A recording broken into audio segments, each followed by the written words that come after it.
When a man's anima awakens, he faces a choice: to run from the discomfort she brings, or to face it, to enter the storm she stirs, and find what it's pointing to.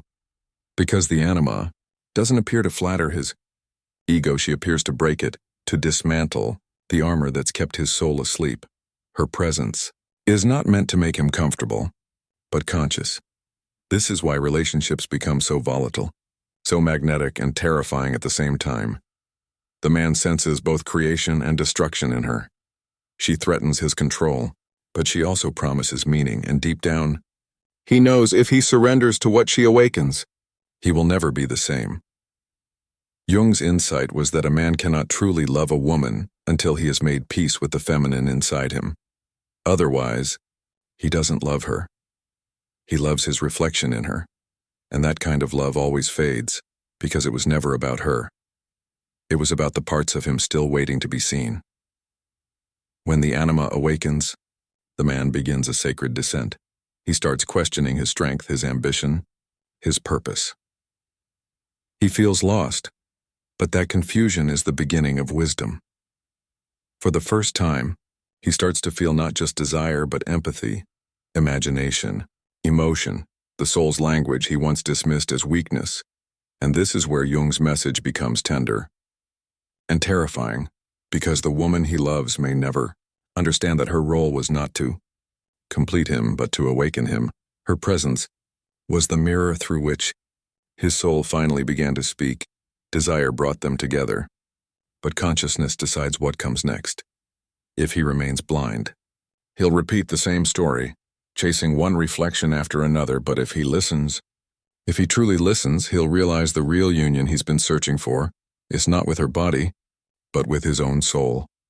There comes a moment in every man's journey when the chase ends, when he looks at everything he has pursued, the faces, the passions, the endless hunger, and realizes none of it ever filled the silence within, because what he was seeking was never out there. It was within, waiting patiently beneath all the noise, beneath the armor, beneath the 1,000 masks he wore to be a man. This is what Jung called individuation, the process of becoming whole. It is not the death of desire, but the rebirth of it. Desire becomes no longer a force that enslaves, but one that enlightens. When a man integrates his shadow and honors his anima, something extraordinary happens. His desire transforms from a need to possess into a capacity to revere. He begins to see the woman not as a vessel for his longing, but as a mirror of the divine. Her beauty no longer tempts him, it teaches him her presence. No longer binds him, it awakens him. He finally understands what Jung meant when he said that love is not about merging with another, but reconciling the opposites within the self, masculine and feminine, light and dark, power and tenderness. The union that every man craves in the world is simply a reflection of the union he has not yet found inside. When he reaches this place, the energy of desire changes its direction. It no longer rushes outward. It flows inward, circulating through his being like sacred fire. He becomes creative, intuitive, centered. He begins to live not for validation, but for expression, not for conquest, but for connection, not for attention, but for alignment. This is what it means when desire becomes conscious. It no longer destroys. It creates. It no longer begs. It builds. It no longer hides.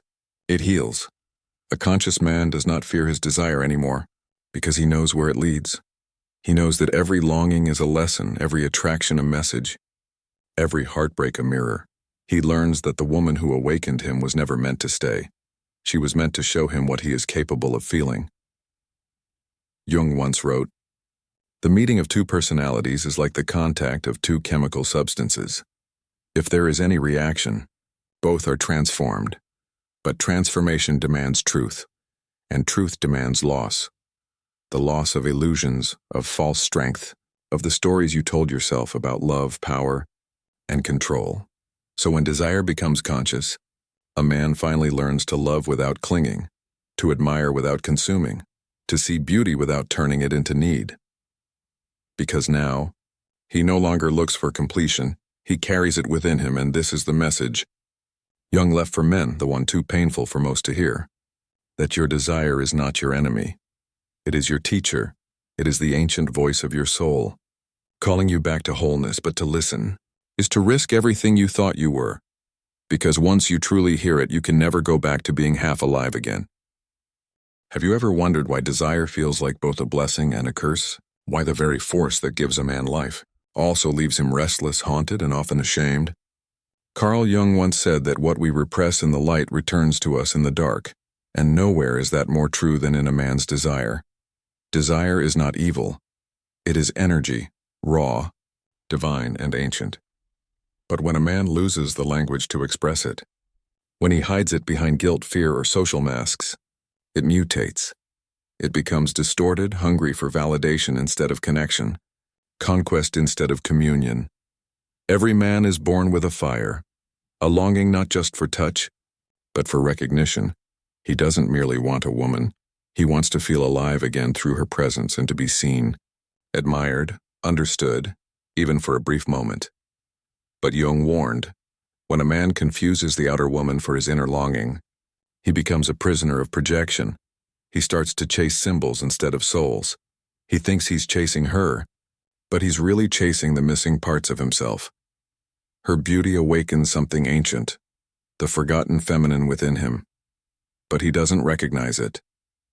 He calls it lust, love or obsession, but it's something deeper, the anima, Jung's word for the soul image of the feminine that lives inside every man.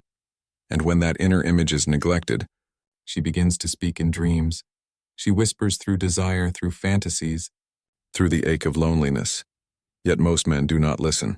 They run from her voice, drown it in work, in noise, in endless pleasure. Because to listen means to confront what they've buried on their vulnerability, their longing to be seen beyond the armor. Desire, Jung believed, is the bridge between the conscious and the unconscious.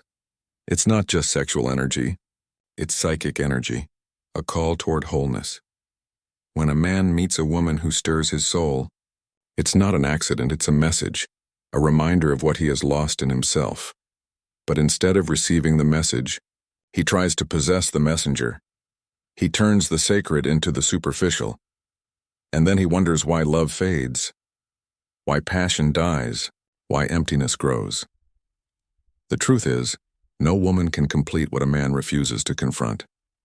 The real hunger is not for her body, but for his own integration, to unite his strength with his softness, his control with his surrender.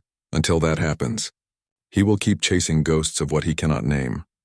So Jung's message was never against desire. It was against forgetting its purpose. Desire is not here to enslave you. It's here to awaken you, to lead you back to yourself. But that path is painful, because it strips away illusions. It demands you to see that what you crave in her, beauty, warmth, tenderness, and has always existed within you, waiting to be honored, and until you do, desire will remain both your torment and your teacher. Every desire carries a shadow. It is not seen, not spoken, but it moves beneath every look. Every longing, every unspoken thought, Jung said, one does not become enlightened by imagining figures of light, but by making the darkness conscious, and so, the man who seeks to understand his desire must walk into that darkness. Most men never do. They live trapped between two worlds, the image of who they think they should be, and the truth of what they actually feel. One part of them wants purity, control, discipline. The other part wants chaos, surrender, the wildness of being consumed, and so they split. They become divided souls, torn between moral virtue and the raw pull of instinct. Society praises the man who controls his desire, but secretly mocks the man who is untouched by it. We tell men to be strong, stoic, successful, but we never tell them how to carry the weight of their own hunger with grace. So what happens? They repress it. They bury their need to feel, to touch, to be touched, and the shadow begins to grow. It takes shape in the corners of their thoughts, in the fantasies they deny, in the quiet shame they cannot explain. The more a man denies his shadow, the stronger it becomes. It doesn't vanish. It waits. It waits to be acknowledged, to be brought into the light, not as sin, but as truth. Because that shadow is not the enemy, it is simply the part of you that still wants to be human, the part that wants to feel alive without judgment, to love without fear, to desire without guilt. Jung warned that when a man refuses to meet his shadow consciously, it will appear unconsciously, through addiction, jealousy, rage, or emptiness. He will keep searching for women to heal what only he can face. He will keep mistaking pleasure for power, control for love, and conquest for freedom. But inside, he remains hungry, not for more women, but for the reconciliation of the war within himself. The flame of desire, when unconscious, burns and destroys. But when understood, it transforms into light, a force of creation, clarity, and meaning. A man who accepts his shadow no longer fears his hunger. He learns to hold it, not to suppress it, not to indulge it, but to understand it. He realizes that the longing he feels for another is, in truth, the soul's longing to know itself. And in that moment, something changes. Desire stops being a curse, it becomes a compass, pointing toward the unhealed places within, guiding him toward wholeness. Jung's message was never to kill desire, but to see what it's trying to reveal, to ask, what is this feeling showing me about myself? Because behind every craving lies a truth you have not yet accepted. Behind every obsession lies an emotion you have not yet honored.